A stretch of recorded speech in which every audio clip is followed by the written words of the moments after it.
This episode of Source Code News is brought to you by Parties for You.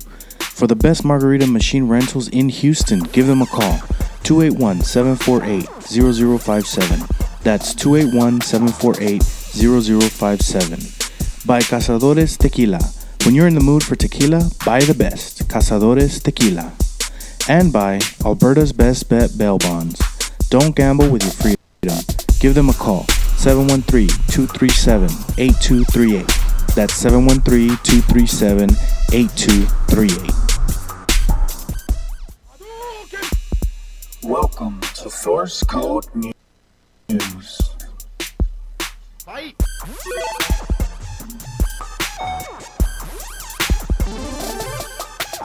Perfect. We are live every Thursday night on SCP Radio. We are your number one source in tech and gaming news. Join our chat room on scpradio.com or call in to be a part of the conversation. Perfect.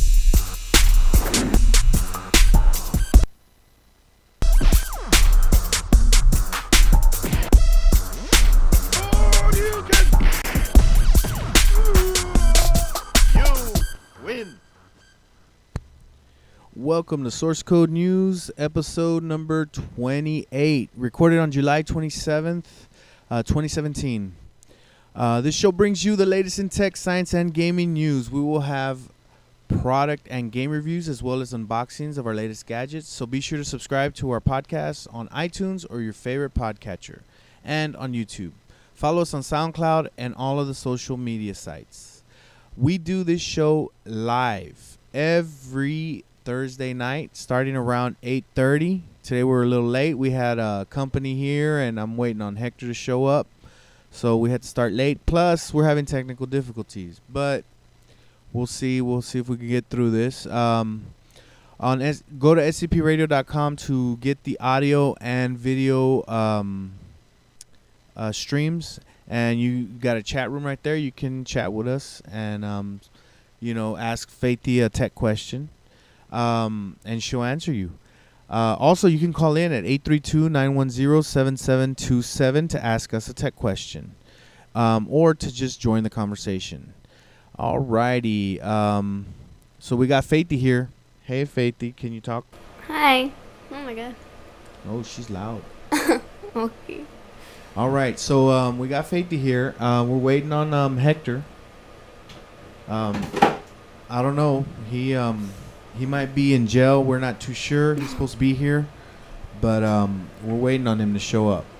So I guess let's get into some tech news. Tech news.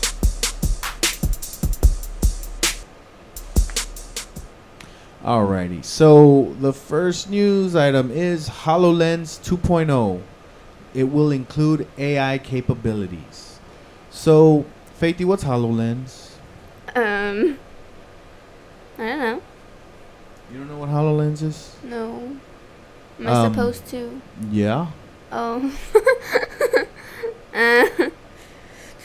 All right. So, HoloLens is, you know how there's VR, virtual reality? Mhm. Okay, that's that, like what I have at those goggles that I put on with my phone and have Gear VR. All right. Well, this is AR.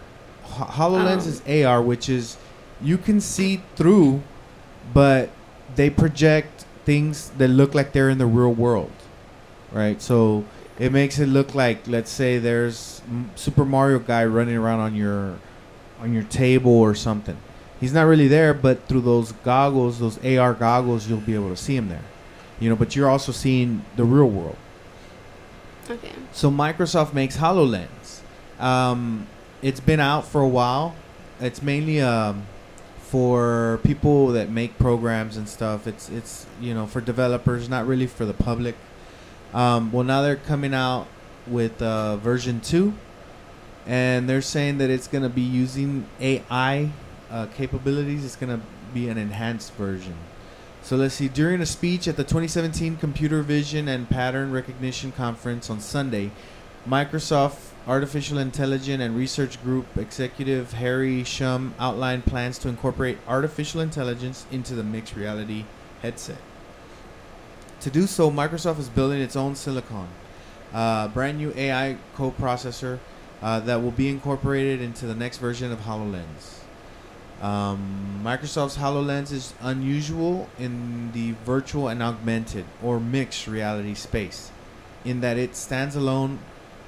It's standalone Windows 10 PC that blends the real world you see through the HoloLens visor with a 3D one that's projected in front of your eyes. Unlike the immersive Oculus Rift headset, HoloLens doesn't require a tethered PC. All the processing and sensor interpretation happens locally on the HoloLens, which also means it all runs off the HoloLens single internal battery. Custom native silicone is critical to building HoloLens 2 native AI capabilities without introducing latency or draining the onboard battery too quickly. Microsoft will use the new AI coprocessor, which is fully programmable. I lost where I was. Which is fully programmable by Microsoft to locally manage and implement deep neural networks, a core component of AI and machine learning. Onboard AI also potentially meaning that the HPU, which is the HoloLens, and therefore what does HPU stand for? The holographic processing unit could recognize new visual information more quickly and create even more impressive augmented reality interactions. Shum apparently showed off an example of the still under development HPU 2.0 AI prowess during his keynote, but we were unable to find visual evidence of the demo at the time of publication. While the promise of an AI-ready mixed reality headset is exciting, most consumers probably won't be able to experience it.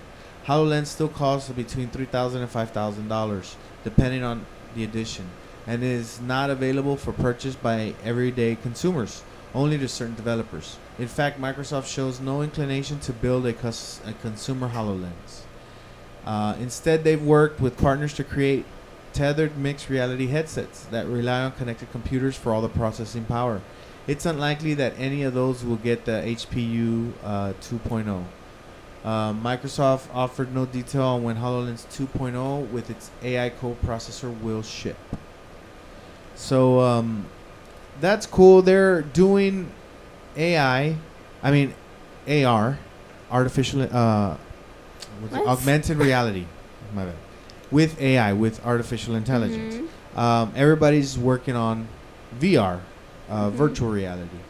I like AR a little bit better because you see your surroundings. Everybody always mentions, I don't want to put on VR goggles because people can be doing stuff to me and I can't see. They start tickling me or whatever, and stuff like that. So AR seems like the better way to go. I mean, you could have that, be wearing those goggles like sunglasses. They look like sunglasses, but they're AR goggles, and you're walking down the street or driving in a car, and it can be giving you all this information, in front. Like when you see a person, boom, it'll pop up their Facebook, profile. This is their name, whatever. Stuff like that. And AR will work better than VR. VR, if you put VR goggles on, you got to stay in one place. You can't really move around because you can't see. With the AR goggles, you'll be able to walk around because you're seeing through a glass.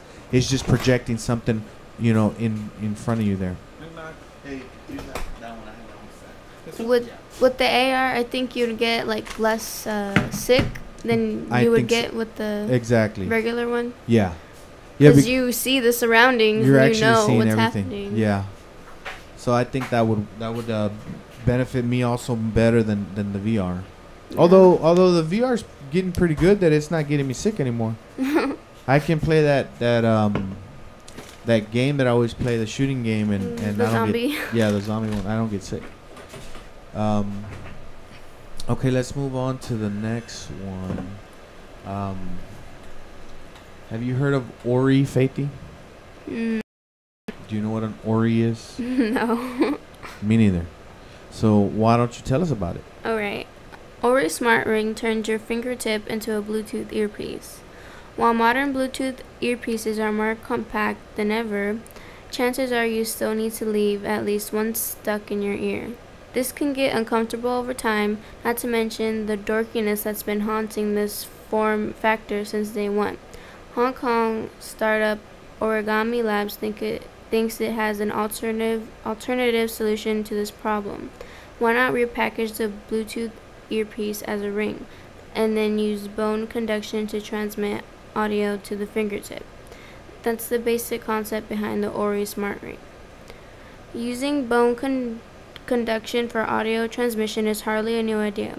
It's a commonly used technology in the hearing aid market, as this transmits sound directly to the inner ear, thus bypassing hearing issues caused by the middle or outer ear. But most of us know bone conduction better in the form of wireless headphones. Most notably the ones from Aftershocks, which let you enjoy music or take calls while leaving your ears open for the sake of safety. It's a similar use case with the Ori. You wear the ring on your index finger, and when it vibrates with an incoming call, simply lift your hand up, touch your fingertip on a sweet spot just before your ear, then chat away.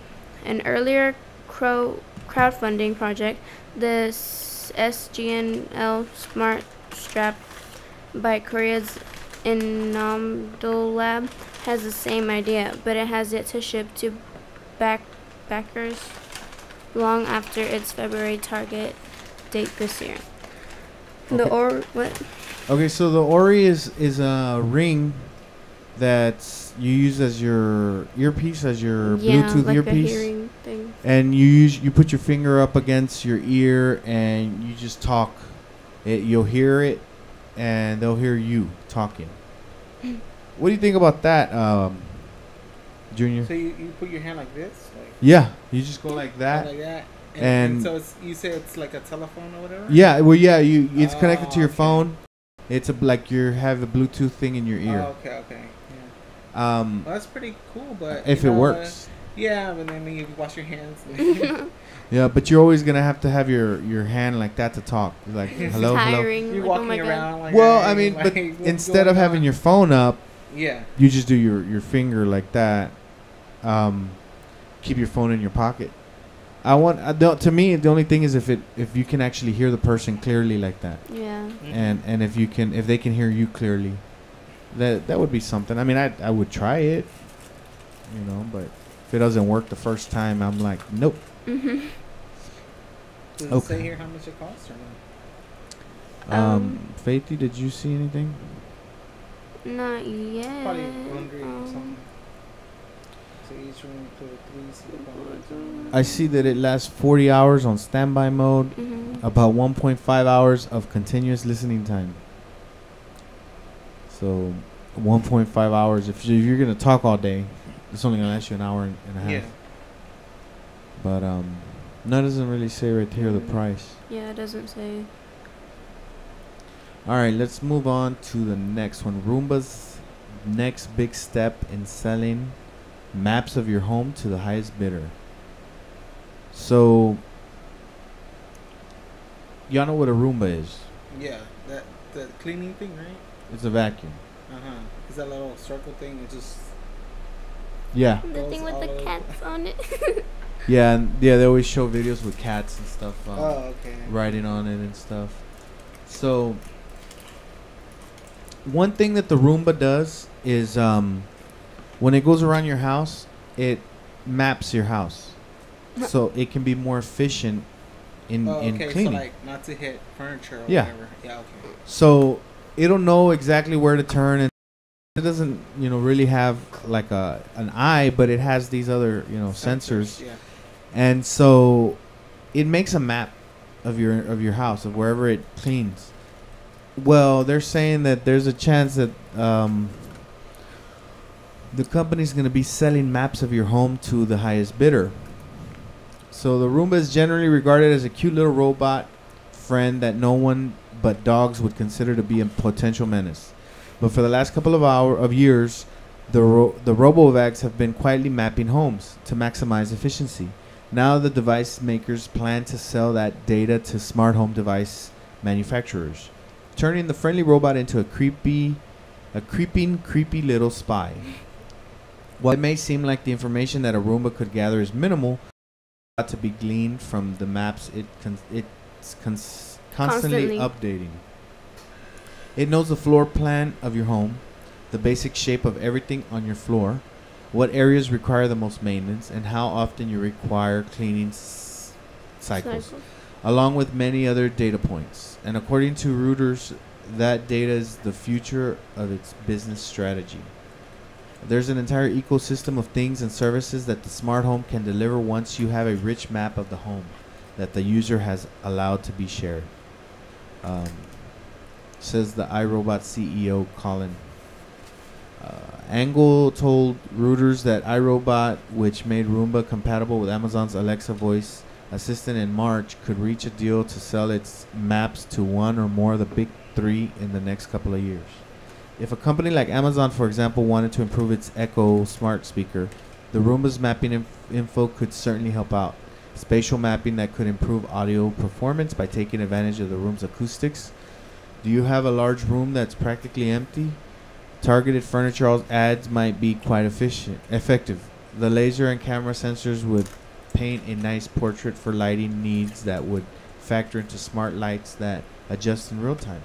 Smart AC units that could better control airflow, and additional sensors added in the future would gather even more data from this live-in double agent. And while Amazon seems like an obvious buyer, the kind that would pay huge money to shut out its competitors, don't forget that Apple has its Siri speaker coming, and it has a lot of catching up to do. The kind of data that iRobot is offering would give any developer a huge opportunity to fine-tune the experience.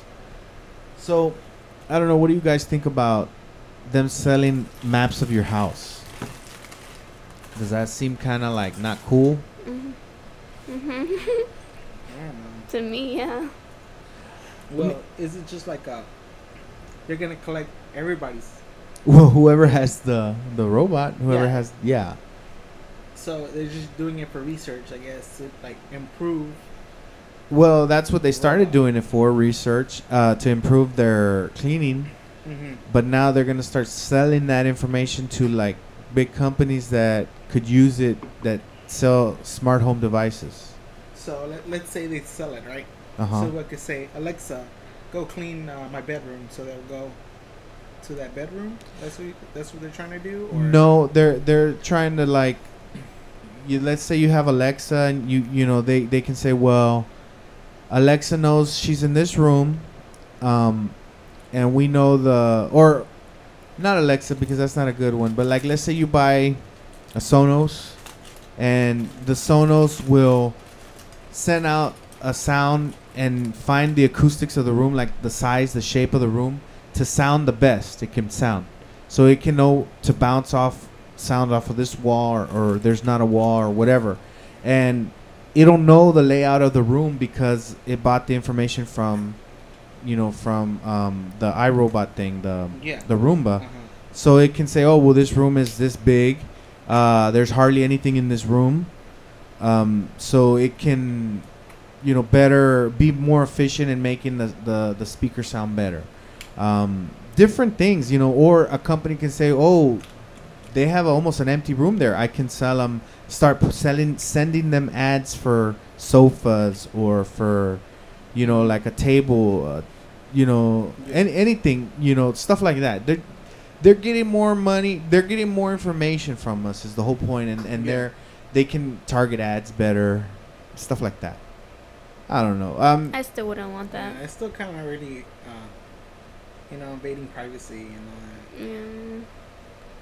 Yeah, like just because I search for I guess a new sofa doesn't mean I want to pop up I know. Yeah. every 5 minutes. This store is selling. Yeah, here's a sofa. Similar it's on to sale. when you were looking at. I don't care. I was just curious. Yeah. So yeah, I don't like it that much. Everything's getting too into our business, into our privacy. I'm not liking. Pretty soon you buy a product and then knows everybody's name. Yeah. Where you set it up. Yeah. You're about to set it up. Be like, hi, Mike, and Is Blanca here? Can I hear her voice so I can know how to? Oh God. Like, wow. I was asking, who Yeah. is Michaela? Where's Michaela? Is she visiting today?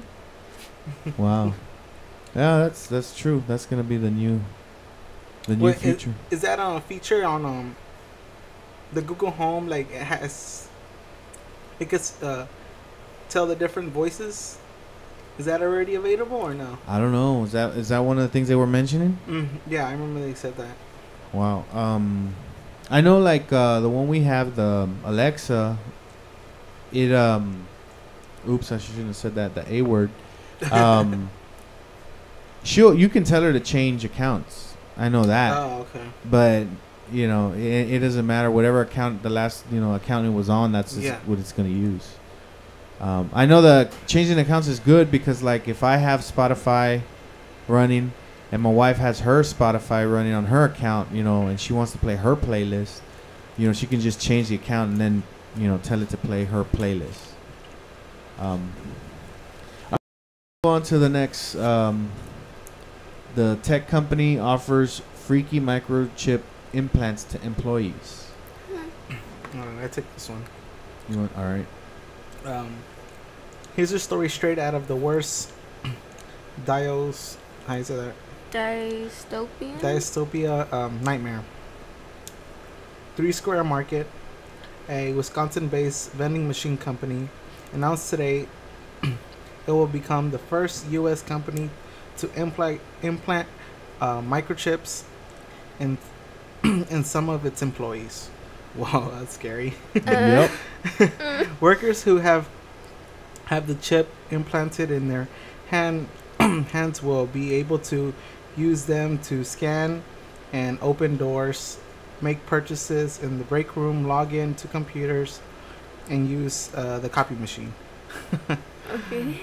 Well, that's kind of scary because the computer will know, okay, this employee's over there getting food, but he's supposed to be working right now. Yeah. Yeah, okay. The implanted chip is about the size of a grain of rice and is inserted between the thumb and forefinger under the skin. Ugh. Each one costs about $300 to purchase, and the company says it will cover the cost of the device and implanting procedure. 3 Square Market assured the public in a statement that program is optional for all employees and and it expects about 50 people to participate in the program.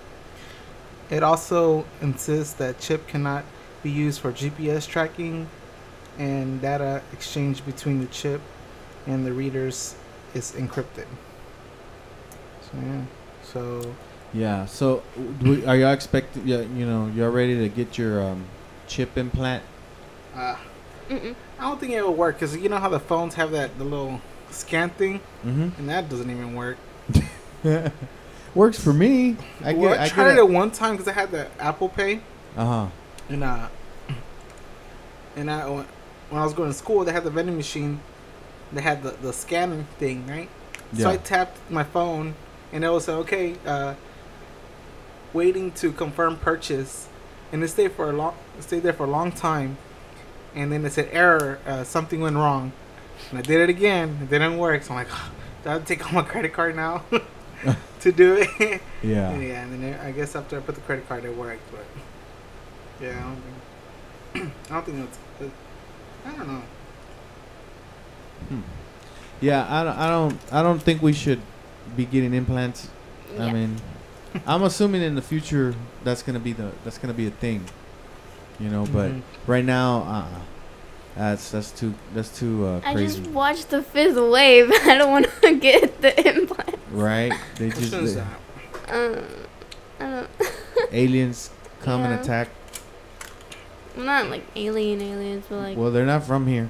So they aliens. take over the world or something with kids, and they're trying to get rid of all the humans.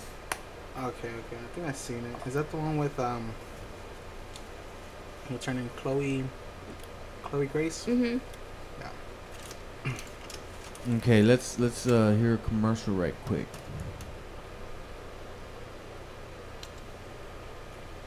If it ever plays. I think it's gonna play. At It some point. loads. Yeah. I'm not understanding what's up with this PC.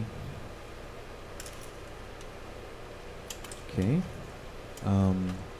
Well, I wanted to play a Cazadores commercial, but it doesn't want to play. And we're gonna move on to science. So y'all prepare for the science. Okay, it's not gonna play. I guess should we reenact the thing? Right? Hey, bartender. Oh, is that it? Yeah, Yeah. that's the one. I didn't even know. Faithy, you're gonna have to do the Michelle's Oh part. God, no. You're gonna have to do Michelle's part. She heard you last time laughing at her. She was asking, what's so funny? Wow, it's still loading. All right. Hot sauce is spicy. This boy's eating over here. Okay, next. It's I guess it tastes like ghost pepper. I'm sweating over here. Okay, let's see if this next one loads. Science news. Yeah, it's pineapple, but they ain't helping. Science news. There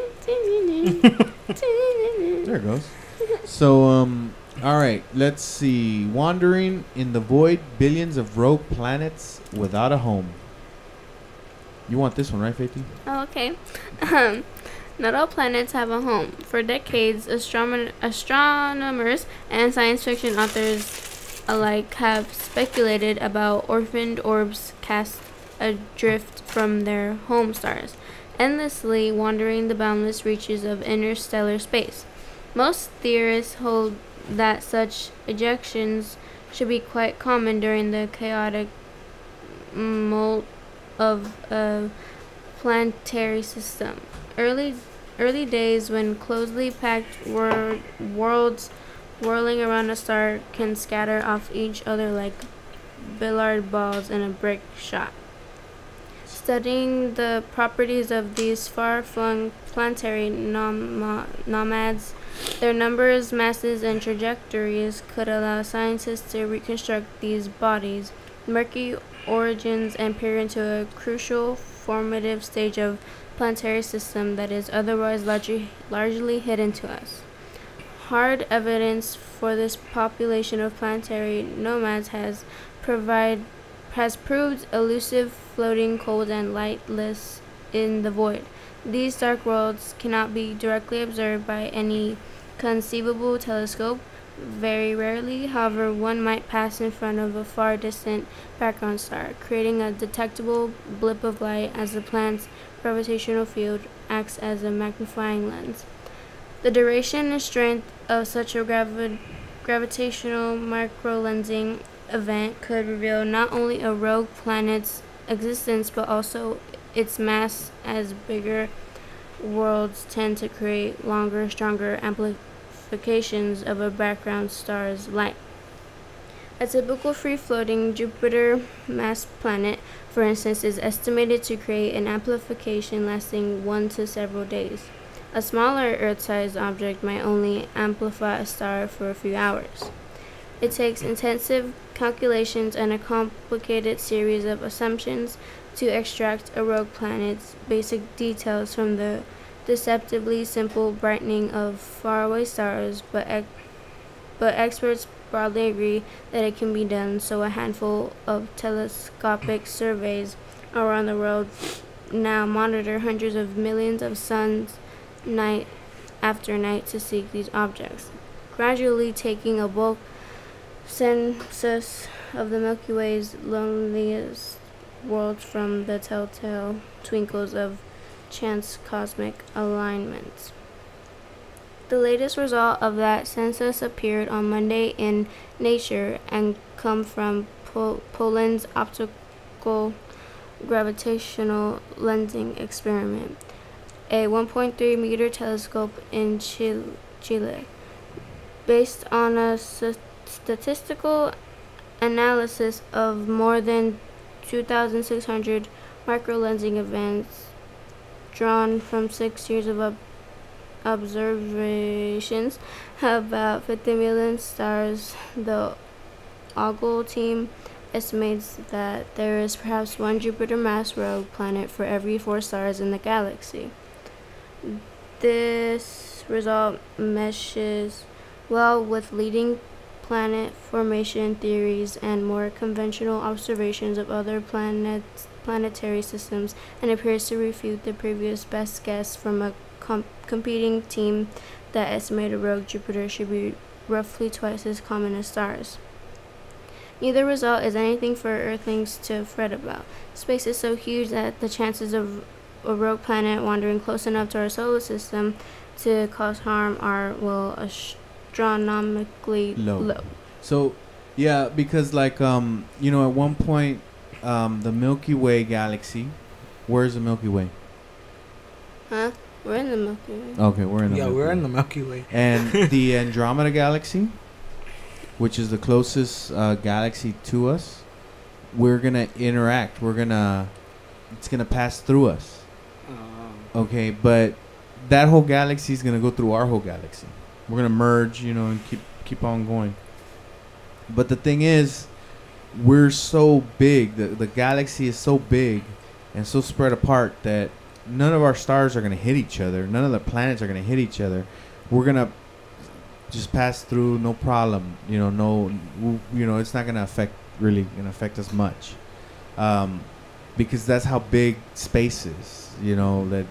Everything's so far apart. It's kind of like when in a movie, you know, when they're going in a spaceship, and all of a sudden there's asteroids, and there's an asteroid field, and they can't go through it, or they have to try to, you know, squeeze through there without getting hurt. Yeah. When in actuality, an asteroid field, like from far away, you're like, oh look, there's an asteroid field.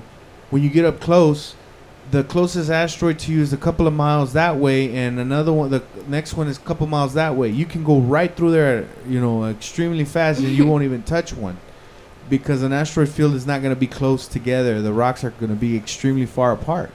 It's just that when you're looking at it from far away, you're like, oh, there's a cluster right there of asteroids, you know. But you probably wouldn't even. You could go as fast as you could through them, and you would never touch one because they're so far apart. You know, so. They just do that in the movies to make it, you know, interesting. But space is huge. You know. All right, let me see. It's 9:30. All right, let's go ahead and go to the gaming one. Faithy, what's the first gaming one? Mario Kart. Can you take that one? I'm so tired of talking. Oh no, Junior, can you take that one? Yeah. Mario Kart in real life is the best use of AR so far. Anyone still wondering what the hype around augmented reality AR is all about? And needed look no further than Hado Kart. Okay. Yeah. This Mario Kart for AR is available at a Japanese arcade called Third Planet, a VR focused playground. Using AR based on Super Mario Bros. Before, and it was awesome. This time we get a glimpse into multiplayer AR gaming. And there's a lot to get revved up over. Players drive real go-karts around the track while trying to grab virtual coins. And an AR headset allows the player to see the video game aspect of the experience in realistic overlay, while still providing a clear view for driving. This is what we all been hoping for with AR. A way to enhance an already fun, albeit tradition experience. The look for pure unbridled happiness on those lucky players' faces says it all. Yeah, you see the picture. The guy's, what do you call it? He's on a regular, Yeah. like a go-kart type thing, but he sees all that other stuff there, Mm-hmm. and it's That's cool. pretty cool, yeah. Real AR, you can go around stuff. It's 3D, so you can see the front, side, back, up, all over the top, underneath it, and it's there. It's gonna stay in that one spot. Yeah. Like when we first got the Pokemon Go, Mm-hmm. and it was AR.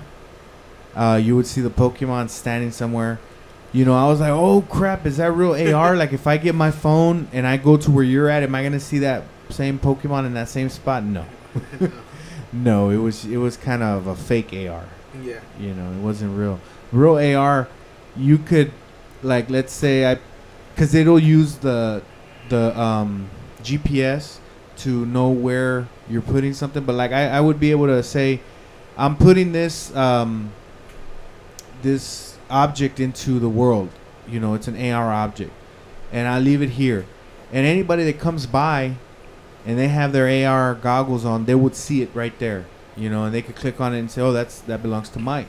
That's that he put that there. Mm-hmm. And it'll always be there until I remove it or whatever, or somebody else removes it. Yeah. That's how AR is gonna, the real AR is gonna be. That's pretty cool. Faithy, who's Terry Crews? I don't know. who Terry Crews is? No? God. No. You don't know who Terry Crews is Oh my god. at all? No? I don't know. Well, Terry Crews' Crackdown 3 character is revealed. So, look at this right here on the screen. Hold on, let me put it on the screen. See that guy? Does he look familiar? Yeah. So, what is it? Old Spice commercials? White chicks. Huh? White chicks. And White White Chicks, Chicks, yeah. yeah. That's what So, Steve yeah, remembers from. that's what she remembers him from. Okay, so you may have read Joe's extensive interview with PC gaming fanatic and Hollywood actor Terry Crews last week, in which the White Chick star spoke of his excitement at being a playable character in upcoming open-world superhero game Crackdown 3. It's more than I could ever have dreamed of, he said. Well, over the weekend, developer Sumo Digital finally fully unveiled Crews' character, called Commander Jackson. The video via GameSpot is a short one, just a quick toe-to-head spin showing the character's armor, face, and voice. The team have clearly put a lot of effort into the likeness, because it's an absolute spitting image. The armor he's wearing is pretty badass too. The holograms all over, including a huge skull in the middle of his back. Jackson has a futuristic floating display in front of his eye and earpiece to boot. Oh, okay, yeah, I see. And the earpiece looks holographic. Mhm. That's pretty cool. Let me see. The video arrived a few days after the first screenshot of Cruz's character. But yeah, that's you planning on getting that game? No, Hector? No, I'm not a Crackdown fan. no. I liked it. No, the first one was good, but the second one, when it just put zombies and stuff, and it just killed the game for me. Yeah. Yeah, it was disappointing. Let me see. Just like I know it's got a Saints Row. Which one? Saints Row. Which one? Well, it used to be good, then it just they started making sequels, and it just Saints Row, the first one I liked, yeah. and The then first one was it was good. but I liked that other one where what was it? You can down here fly like Superman. Oh, you jump off the buildings? Yeah, there was he could run like super speed, and he got all these powers like he was Superman or something.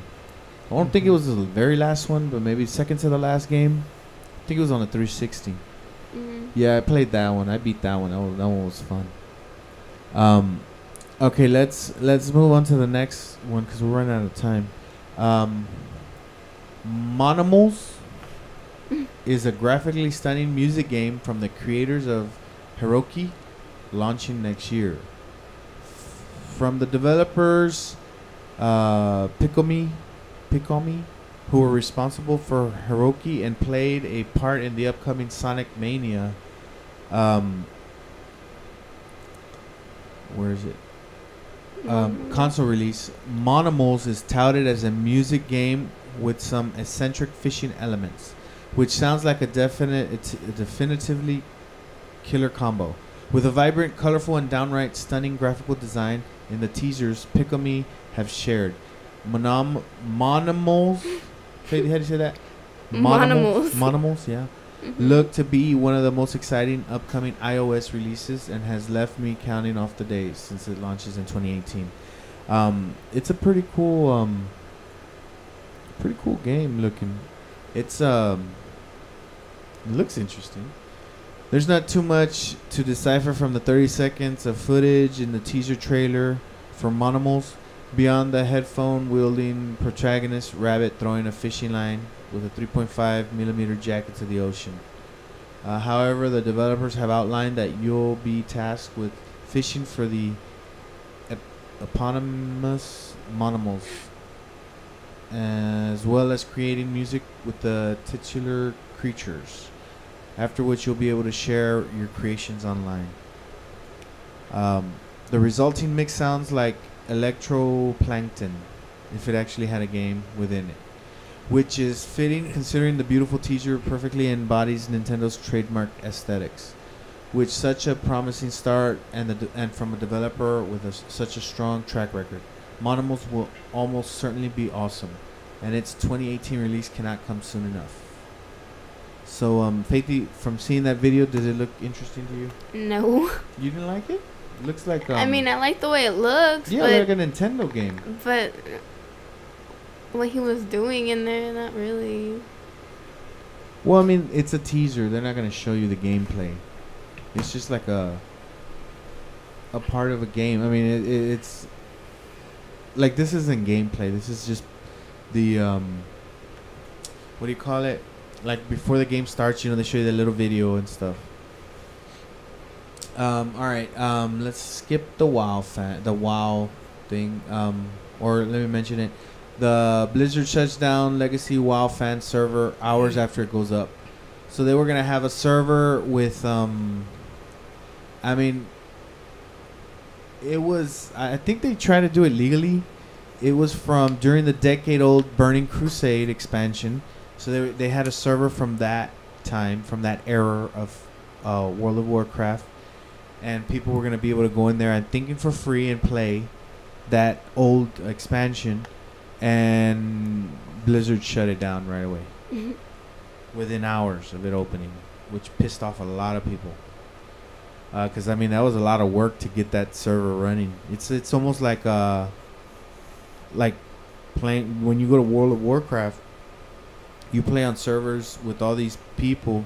Well, they made the fans made a separate one where they could go play that old version of World of Warcraft, and whoop, they shut them down. This one should have been in science. The moon's interior could contain lots of water. Let me see.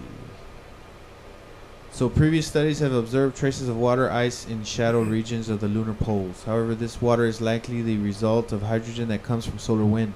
According to the new study leader author Ralph Millikan, the new research reveals there is likely a large amount of water in the moon's mantle as well. This suggests that the water was delivered to the moon very early in its formation, before it fully solidified. Well, that's cool. There's a lot of water in the moon, so if we ever need water, we just go to the moon, stick a straw in it, good to go. I wanted it to be made of cheese. Nope, full of water. Xbox One X pre-orders will open soon, says Xbox boss. Junior? If you're eager to reserve your Xbox One X, Microsoft says there's not long to go until you can order your unit. Head of Xbox Phil Spencer has stated that it won't be too much longer until pre-orders are live for the upgraded Xbox console. Replying to a query on subject, Spencer wrote, "Our plan is set for this up approval. All approvals are done, so it won't be too much longer." Okay. So, Xbox One. Okay, yeah. so as of this writing, it's still not available to pre-order, but it's Yeah. coming soon. It's gonna be $500 for the console. I was hearing about somebody talk about it that compared to the Xbox One S, the price is too much. If you can get an Xbox One S for what is it, 300 or 200, 250? 250, I think. Yeah. They're like 500 is way too much. You're paying double, and they're saying that certain games still aren't going to run good at 4K, or they're not going to run at 4K, and they're not going to run at 60 frames. Mm-hmm. It's like, so they're like, wow, that it's a waste. You're wasting your money. I don't know. That's what a lot of people were saying, that the components inside the Xbox One X aren't worth the 500. I don't know. I don't know if that was more of an opinion. It might have been some PlayStation fanboys saying that. I'm not sure. Yeah. But I was hearing them talk about it on a podcast. All right. Dying Light's community is still 500,000 strong, getting more free DLC. Did you ever play Dying Light? Yes. Wait. No. Which one is this? I forget. Isn't this the one that they made? The Stay Alive. What is it? Stay Alive or that one with the zombies? Oh yeah, that helps. You know that it's no. made from this one or something like that. You don't remember? Dying Light. Okay. Is it the one that you jump over buildings? Because there's zombies, I guess, and No, you're in like in a different country, and they have like a. I'm not sure. I've Have a heard picture of it. I've heard of people talking about of Dying Light before, and it always interests me. But Yeah, that's what I think it is. Yeah, that's it. I think I played the beta, but Yeah, that's it. yeah. well, Yeah, they're that's the one I'm getting thinking free DLC, of. Oh, and they say they're still 500,000 strong. So apparently the game's fun. They have a weekly average of 700,000 players. Oh, that was in September 2015.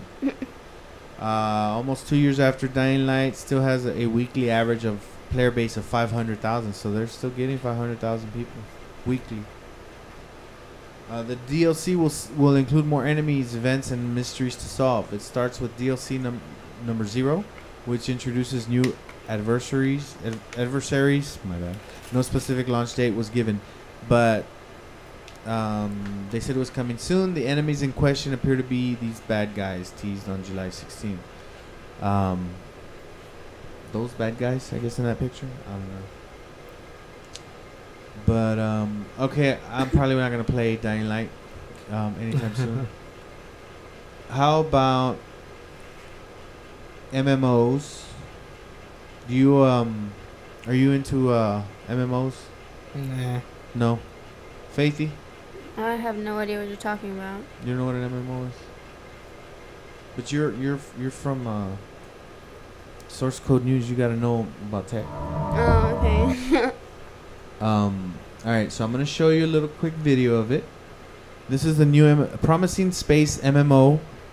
I think it says Hades Star is out now. Looks like mobile EVE Online. Have y'all heard? Do y'all know what EVE Online is?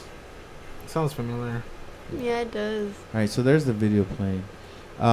So if you've been looking for a game like EVE Online to play on your phone, the just released Hades Star might be it. Let me see. The developers built the game for mobile, keeping in mind that players usually jump in and out more than play for hours. So they focused on making it easy to play in small chunks. You can explore a vast star system, colonize planets, and develop them accordingly. Build diplomatic relations with other players. Build various ships to ensure you can both attack and defend while also mining and trading. Whoa. And much more. So it seems interesting, like something I could do like in my spare time. I was never into EVE Online. I think I played that a little bit. But I'm not a big MMO person. I'm more of a first person fighting game player. But it interests me, especially since it's in outer space, stars and stuff like that. Okay, let's mention the next one because this one was kind of funny. Oh my god. Let me see. Where's the first? All right, so it's that one. So this is fans turn butt bumping wrestling anime into a real sport. So I've never seen this anime, but there's a sport in there where the girls are bumping each other with their butts and throwing each other off of some platform or something. So let me see. So Portuguese fans, the women are always testing out its viability by shoving opponents off floating rafts, just like in the anime, without using your arms, hands, legs, feet, or head, leaving you with your hips and chest area to push the other players. So the most generous interpretation of it is women's sumo on a floating platform, which surely requires great strength and balance to master. So here's the next picture of real people doing it. There's the floating platform, and they're bumping each other with their hips. And so they said that the girls, instead of wearing bikinis, they put on, one piece, and you see one of them has like extra padding around her hips, so she won't hurt herself. And here's another picture. This one, they both look like they have protection on their hips, and that one has protection on her breasts. Oh my god. So you just bump them off with your hips. And they got that from one of the anime. These people are crazy. Yeah. And who did you say, Faithy, would be good at that? No one. Oh, okay. Yeah. So, all right, let's mention Parties for You. Parties for You is SCP Radio's main sponsor. Here we have 4 margarita machine. Well, 4 flavors of margarita machines. Because Parties for You is the best margarita machine rental in Houston.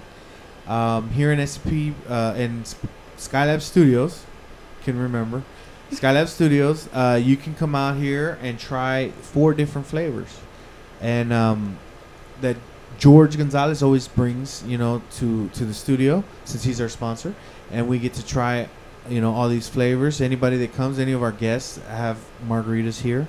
So when you're having a party, next big event, you need to call George Gonzalez from Parties for You and rent a machine from him and ask him for the Hellraiser or the Mango Passion or both. Get a double machine because they have singles, doubles, and triples.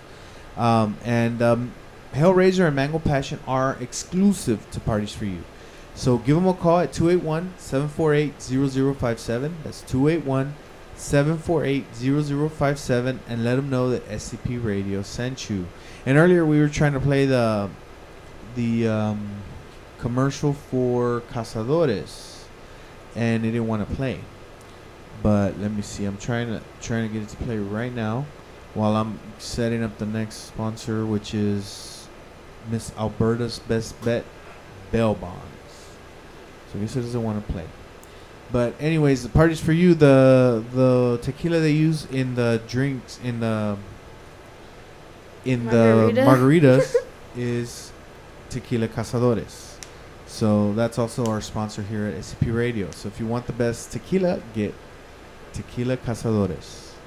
So the next sponsor is Alberta's Best Bet Bail Bonds. So if you or someone you know are always getting into trouble on the weekends, when you're out partying or whenever, be sure to remember this number, 713-BEST-BET.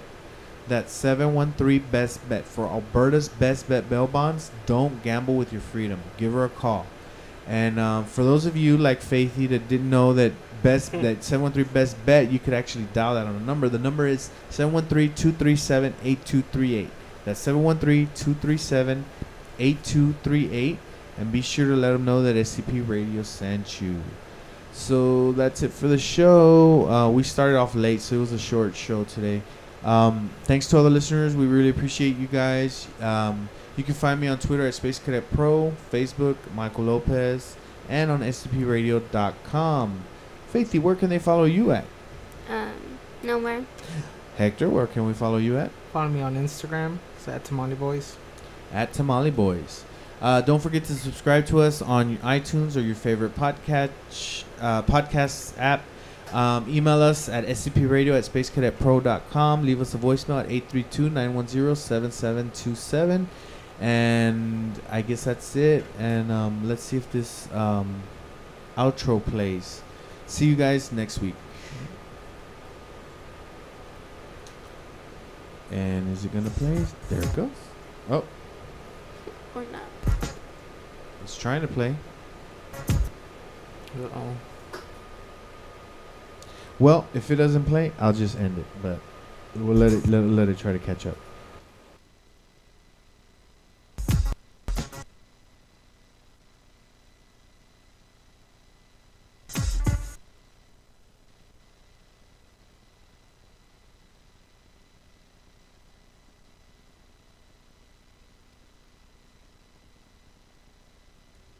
All right.